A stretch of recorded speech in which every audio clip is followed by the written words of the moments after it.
자, 이제 본격적으로 프로그래밍으로 들어가 볼까요? 먼저 IoT, 즉 INU Toolkit for Internet of Things 패키지를 사용하려면 두 가지 헤더 중에 하나를 인클루드 하면 됩니다. 먼저 IoT.h가 있는데요. 이거는 적외선 송수신 장치를 제외한 모든 유닛, 즉 타이머, UART, 캐릭터 LCD만을 사용을 하려면 IoT.h를 인클루드 하면 됩니다. 그러나 적외선 송수신 장치 역시 사용하려면 IR-remote.h를 인클루드 하면 됩니다. IR-remote.h는 IoT.h도 포함하게 됩니다. 자, 이와같이 헤더 파일을 인클루드 하면은 기본적인 선언이나 정의들이 다 포함되게 되고요. 이제 본격적으로 앞서 설명한 예제를 구현해 보도록 합시다. 이 예제에선 두 가지 선택 사양이 있습니다. 먼저 적외선 송수신 장치를 사용하게 되는데 이때 송신 장치의 펄스 위스 모듈레이션을 타이머 1으로 사용할 것인지 혹은 타이머 3로 사용할 것인지를 이와 같은 두 가지 디파인 문 중에 하나를 사용해서 결정합니다. 지금은 타이머 1을 사용하도록 되어 있죠. 또한 UART를 통해서 PC와 통신할 건지 혹은 스마트폰과 통신할 것인지를 결정해야 됩니다. 현재 USB를 통해서 PC와 통신하는 것을 설정해 놓았는데 스마트폰을 블루투스를 통해서 연결하는 것을 사용하려면 이 아래 것을 정의해주고 위에 것을 커멘트 처리하면 되겠습니다. 만약에 타이머 3를 적외선 송신 장치의 펄스 위스 모듈레이션에 사용을 하려면 포트 2를 사용해서 확장 보드에 연결해야 되고 확장 보드 역시 재설계를 해줘야 됩니다. 따라서 우리는 타이머 1을 사용하도록 하겠습니다. 그러나 USB를 통해서 PC와 연결할 것인지 혹은 블루투스를 통해서 스마트폰을 연결할 것인지 하는 선택은 별도의 하드웨어 변경 없이 간단히 두 개의 정의 중에 하나만 선택하면 됩니다. 따라서 현재 설정에 의하면은 적외선 송신 장치를 위한 타이머는 타이머 1을 사용을 하고 캐릭터 LCD에 보이는 시계에 사용하는 타이머는 타이머 3를 사용하도록 하고 있으며 포트 B를 사용하여 LED와 스위치 입력을 처리하도록 하고 있습니다. 마지막으로 UART 1을 통해서 PC와 USB 연결을 하도록 설정하고 있습니다. 자, 다음은 메인 함수입니다. 메인 함수에는 먼저 초기화가 필요한데 초기화에는 모든 인터럽트를 먼저 정지시킨 후에 초기화를 진행하고 초기화가 끝나면 모든 인터럽트를 다시 살려주는 형태로 진행되게 됩니다. 앞서 설명한 바와 같이 타이머 0는 LED 3개를 순서대로 켜는데 사용하게 되고 이때 1kHz를 만들어서 인터럽트가 200번 발생했을 때마다 LED를 차례로 다음 것을 켜도록 하고 있습니다. 인터럽트가 발생될 때마다 호출되는 함수는 업데이트 LED고요. 뒤에서 이 번호를 가지고 다시 확인할 수가 있습니다. 타이머 1을 적외선 송출 장치로 사용할 경우에 포트 B를 사용하게 되고요. 이때 하위 4빛을 LED와 연결하기 때문에 데이터 디렉션 레지스터 값을 전부 1로 해야 합니다. 따라서 0F 값이 어사인 되게 되죠. 다음은 캐릭터 LCD의 클래스를 인스텐시에이트 함으로써 이를 사용할 수 있도록 합니다. 먼저 캐릭터 LCD에 기본적으로 나타나는 문자열을 이와 같이 출력하도록 하고 타이머 3를 사용을 해서 1초를 만들어냅니다. 따라서 1초마다 호출되는 함수는 update clock이 되겠습니다. 다음은 PC나 또는 스마트폰의 연결을 위해서 UART 클래스를 인스텐시에이트 합니다. 이때 전송 속도는 115,200 아주 고속으로 되어 있고요. Receive Complete Event가 발생했을 때마다 호출되는 함수가 Edit Character LCD입니다. printf와 scanf가 불릴 때마다 호출되는 함수, 즉 printf에서 문자열을 찍어낼 때 한자 한자 찍어내기 위해서 호출되는 함수가 put 캐릭터이고 scanf에서 문자열을 받아들일 때 한 글자 한 글자 읽어드리는 함수가 get 캐릭터 함수입니다. 이것은 곧 뒤에 정의되겠는데 이와 같이 fdiv open이라는 함수에 이들의 포인터를 전달하면 printf와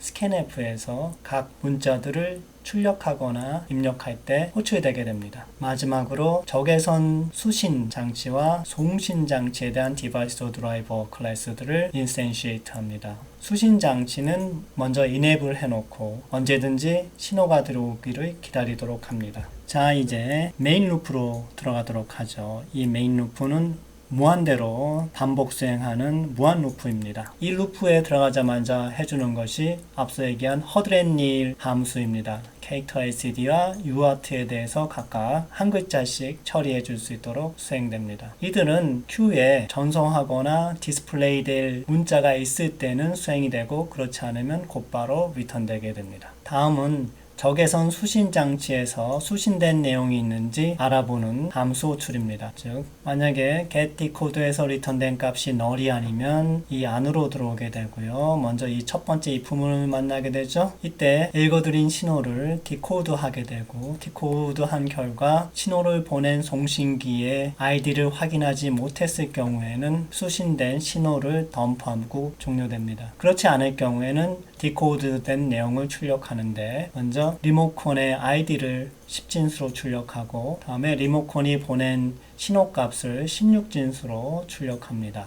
마지막으로 이 값의 유효 빗수를 괄호 안에 10진수로 표현하게 되죠. 특히 보낸 리모컨이 삼성 리모컨일 경우에는 그것을 미리 정해진 external variable array에다가 저장하게 됩니다. 만약에 기존에 저장된 값과 같을 경우에는 그것을 새롭게 등록하지 않고 그렇지 않을 경우에만 등록합니다. 또한 저장된 개수가 5개를 넘지 않도록 하고 있습니다. 디코딩이 다 끝난 후에는 다시 수신기를 enable 시켜서 다음 신호의 입력을 기다리도록 하고 있습니다. 메인 루프에서는 이 밖에 2개의 스위치 입력을 확인해 보는 함수 호출도 포함하고 있습니다. 자, 이제 메인에서 호출된 애플리케이션 내에 있는 함수들을 살펴보도록 하겠습니다. 먼저 update LED죠. 이것은 앞서 설명한 바와 같이 타이머 0의 overflow interrupt에 의해서 호출되는 함수입니다. 우리가 앞에 예제에서 봤던 것과 상당히 유사하죠. 그래서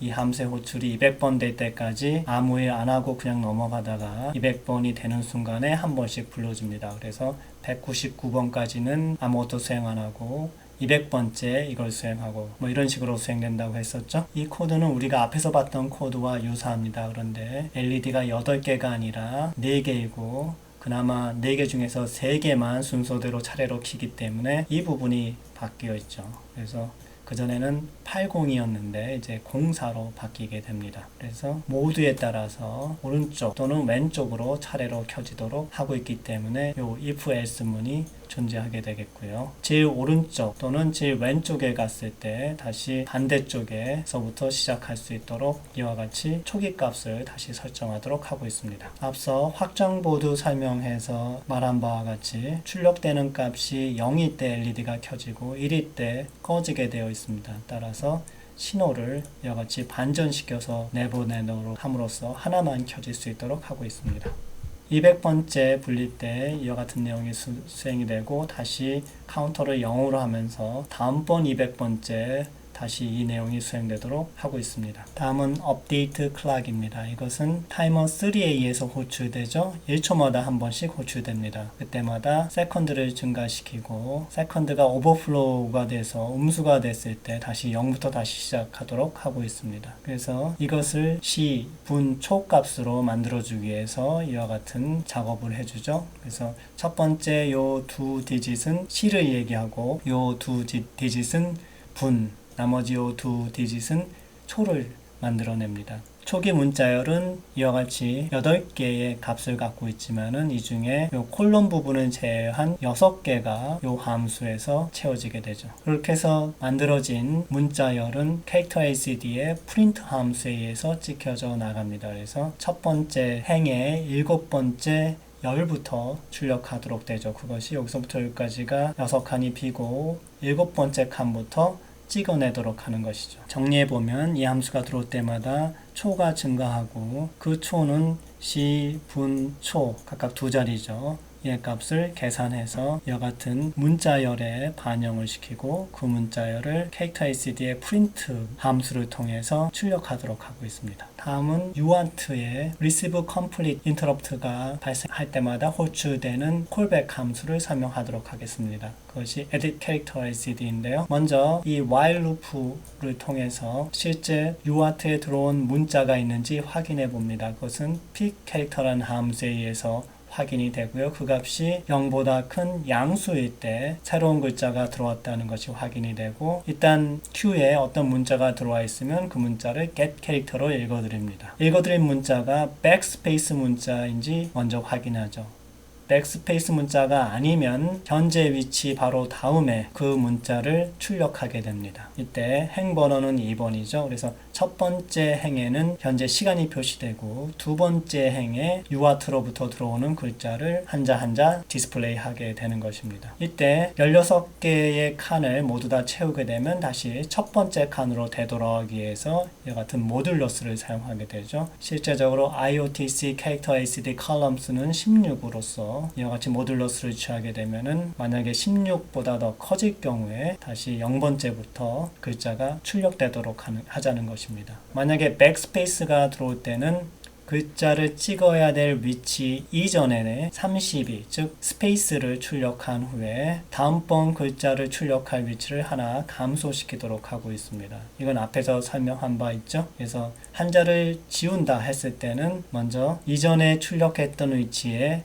스페이스를 출력하고, 다음번 문자 출력할 위치를 현재 위치에서 한 칸 뒤로 이동하면 되는 것이죠. 자, 다음은 put 캐릭터와 get 캐릭입니다. 이 두 함수는 printf하고 scanf에서 각각 한자 한자씩 출력하거나 한자 한자씩 입력할 때 사용이 되죠. 그것은 UART의 put 캐릭터 또는 UART의 get 캐릭터 함수를 호출함으로써 간단히 구현이 됩니다. 즉, printf에서 형성되는 문자열 안에 있는 글자 하나하나를 UART의 put 캐릭터를 통해서 보내지도록 하고, scanf에서 읽어드리고자 하는 문자열을 UART의 get 캐릭터를 통해서 한자 한자씩 읽어드리도록 한 것입니다. 자, 다음은 적외선 송수신 장치이죠. 이와 같이 익스터널 베리어블로 선언된 부분은 앞에 메인 루프에서 우리가 봤듯이 외부에서 적외선으로 리모컨 값이 들어오면 그것이 삼성 리모컨에서 들어왔을 때 최대 5개까지 저장한다고 했었죠. 그래서 그 저장을 위한 어레이가 먼저 익스터널 베리어블로 선언되고 있습니다. 자, 마지막 함수로서 input 함수입니다. 이 함수는 메인 루프의 맨 아래에서 불려지고 있죠. 그래서 이터레이션 한 번 돌 때마다 한 번씩 역시 불리게 됩니다. 이 함수는 확장보드에 설치되어 있는 두 개의 스위치의 입력을 확인하는 것입니다. 먼저 이 왼쪽의 스위치가 눌리게 되면은 이전에 리모컨 값이 저장되어 있는지 확인해 보게 됩니다. 이때 저장된 값이 없다 그러면 현재의 시간을 printf로 출력합니다. 이것은 UART를 통해서 PC나 또는 스마트폰에 전달되게 되겠죠. 만약에 미리 저장된 리모컨의 값이 없다고 했을 경우에는 이와 같이 현재 시간을 찍어내지만, 만약에 저장된 값이 있을 경우에는 그 값을 다시 적외선 송신장치인 적외선 LED를 통해서 내보내게 됩니다. 여기 current 키는 저장된 5개의 리모컨 키들을 선택하는 인덱스로서 매번 왼쪽 키가 눌릴 때마다 다음 키를 가리키도록 하고 있으며, 5개가 넘어가면 다시 처음 상태로 되돌아오기 위해서 이와 같은 모듈러스 연산을 진행하도록 하고 있습니다. 자, 두 번째 버튼은 여기 나와 있는 LED의 켜지는 순서를 바꾸기 위한 것입니다. 그래서 첫 번째 눌렀을 때는 오른쪽으로, 두 번째 눌렀을 때는 왼쪽으로 이렇게 켜지는 순서가 정해지도록 하고 있습니다. 자, 이와 같이 애플리케이션에서 구성한 메인 함수와 그리고 여러가지 처리 함수들을 살펴봤습니다. 이와 같이 간단한 메인 함수와 몇 가지 처리 함수로서 복잡한 기능을 다 구현할 수 있게 된 것은 패키지가 미리 준비되어 있었기 때문이죠. 즉, 이와 같은 C++ 툴킷은 해당 디바이스 드라이버의 클래스를 간단히 인센시에이트 함으로써 쉽게 사용할 수 있도록 하는 장점이 있습니다.